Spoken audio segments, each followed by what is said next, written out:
June has been a crazy month and July looks to be even crazier. Brown Dust 2 launched last week. I have a dedicated video on that.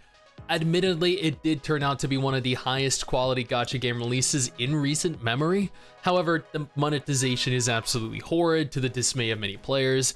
The Harry Potter, Magic Awakened, and Tactop Symphony gacha games both just released in the last 24 hours. Magic Awakened actually had almost 10 million pre-registered players, so this is a pretty big release. And then there are a multitude of beta tests ongoing, one of which I plan on covering in this video, along with full releases of games that we have been anticipating for years. With this in mind, if you enjoy staying up to date with what's releasing, and more specifically this series, make sure to like the video, leave a comment telling me what gacha game you're most looking forward to, subscribe to the channel, and hit that little bell notification.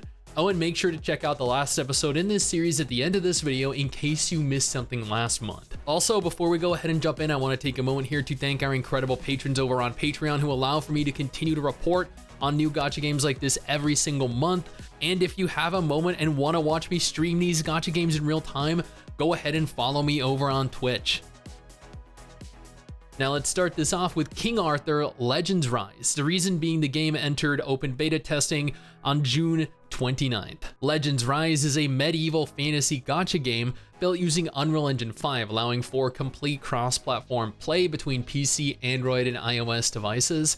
According to the studio, players will be able to experience the dark, reimagined Arthurian story as a turn-based PvPvE RPG, with players taking control of a younger Arthur that has entered a dark pact with the dragon trapped within Excalibur to gain the power he needs to save Camelot. Players will recruit legendary warriors to aid him in his journey to save his homeland, and feature a campaign inspired by the quests of a young King Arthur, with a host of mythical monsters to combat in raids, dungeons, and, you know, the norm.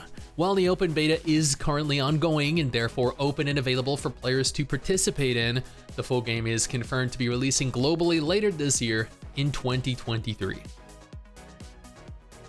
I know not all of us are fans of Netmarble. They're not the greatest developer, they're not the greatest publisher. Nevertheless, a couple weeks ago, Netmarble did reveal its latest project, Grand Cross Age of Titans, which is a 2D MMO real-time strategy game that is holding its early access on June 30th at 6 p.m. Pacific time.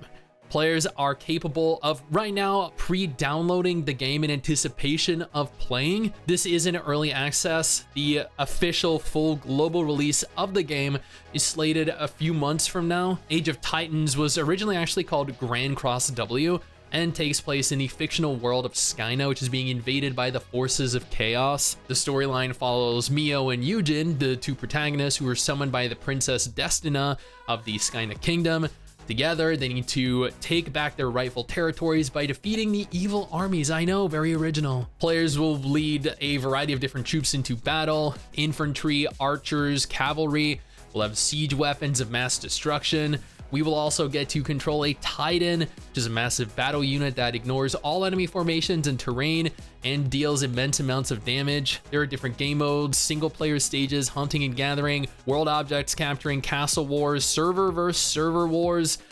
There's a lot of shit to go through. There's a lot to do in this game. It is an MMO after all, which means there is a degree of multiplayer compatibility.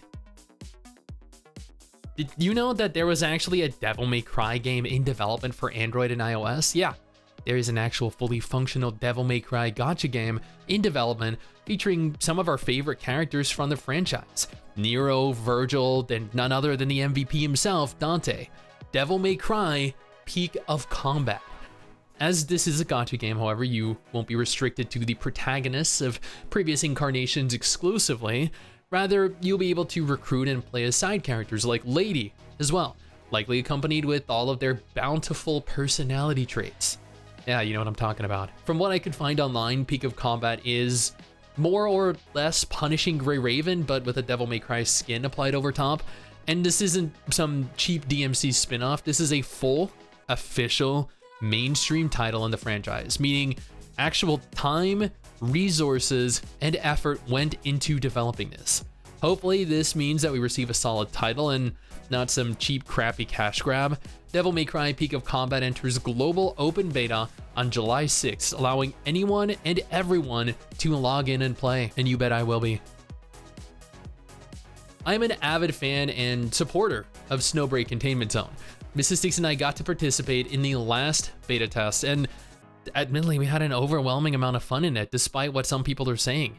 Snowbreak is the first gacha game of its kind that I've played, a third-person action RPG shooter, which isn't an original concept by any stretch of the imagination. I'm not claiming it is, but in terms of cross-platform gacha games, yeah, there really aren't many or any like it.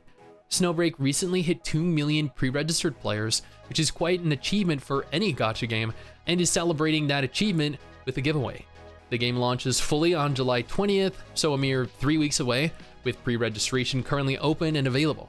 I'd urge you to pre-register if you haven't already, because Snowbreak has been a lot of fun for me.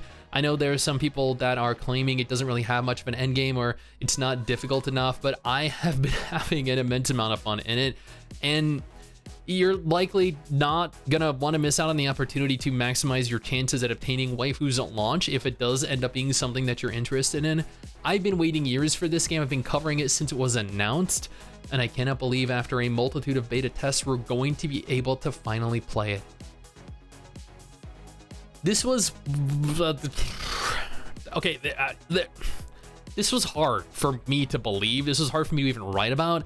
As the studio claims, there are 400 total characters to interact with and 100 total characters to recruit. Yes, you heard that correctly, 400 and 100 respectively. Every single character in this game is supposedly an animal girl, with the official marketing saying, I'm really not making this up, to join the furry frenzy. I'm sorry. I am genuinely sorry that you had to cringe through that. Kemono Friends Kingdom is set in Kemono Park, an enormous zoo filled with animal girls. Yeah, not animals, animal girls. And dude, goddamn, this shit is getting so weird. Are we gonna flirt with the animals? Are the animals all waifus? Dude, like, that is just wrong on so many levels. From what I can tell, the game actually does have some solid character models. The waifus themselves all look great. The combat features a turn-based system with a degree of strategy requiring tactics to overcome the encounters, or at least that's what they're alluding to. In reality, autoplay will most likely make strategy irrelevant for the most part. Pre-registration is currently open for the game with a slew of goodies promised upon launch. The launch in question taking place on July 13th. So if you've ever found yourself at the local zoo, you know, looking at lions, looking at zebras, the elephants, and feeling this animalistic urge to just ravage the inhabitants, maybe this game is for you. I know I'm going to be playing it. Not for the same reasons that you might be playing it. I don't know. Honestly, it might weird me out a little bit, but I mean, I'm gonna be there, and that is everything. All of the gacha games slated to release either fully or into some form of test phase this month, at least that I am currently aware of. I probably missed one or two. That's bound to happen with more obscure titles, and with the rate that new gacha games are announced and released every single month, it's all but guaranteed. Nevertheless, these are the main games that I have been following.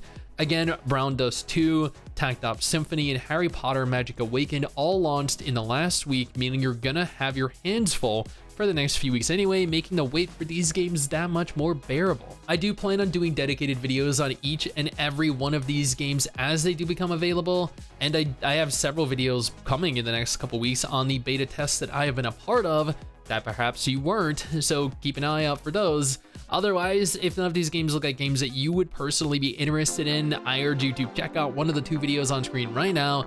I'm sure you'll find something that you'll enjoy. Trust me, we got a promising looking second half of the year coming.